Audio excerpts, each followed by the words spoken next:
We begin with yet another downturn in global markets. Most Asian shares fell Tuesday, a day after Wall Street's historic market rout, as the COVID-19 pandemic continues to hurt economic growth.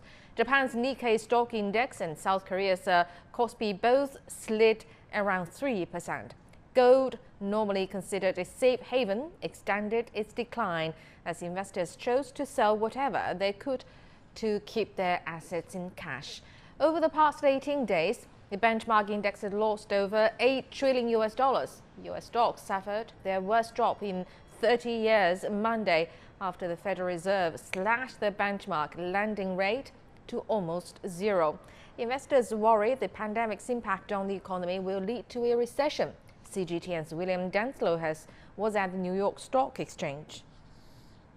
As COVID-19 continues to batter global markets, it was another terrible day of trading on Wall Street. The Dow Jones closing down over 12%, with the S&P and Nasdaq both closing down over 11%. Now, this comes less than a day after the Federal Reserve came with an emergency decision to cut interest rates yet again, this time to near zero. This is the second emergency meeting of its kind in the same amount of weeks from the Federal Reserve, in a bid really to try and boost the economic damage caused by COVID-19, but investors were weighing that, very much expecting a similar interest rate cut decision, and offset that by the fact that a number of huge public health decisions have been made across the country, including right here in New York. Measures such as moving restaurants to being purely delivery and takeout, bars closing, cinemas, theatres, gyms will all be forced to close in New York and a number of states as well, in a bid to try and curb the impact of COVID-19. There are also huge concerns what this means for multinational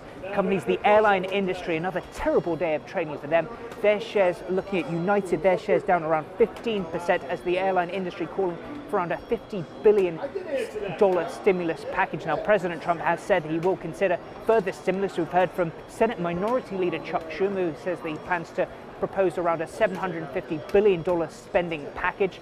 US President Donald Trump has said that he will provide added stimulus to help industries like the airlines. He also says that while there might be some short-term pain, he, however, says that he expects the US stock market to come roaring back when the pandemic becomes under control. But that's little consolation for traders here for the time being, and certainly for businesses up and down the United States, indeed around the world, as there's continued fears of a global recession.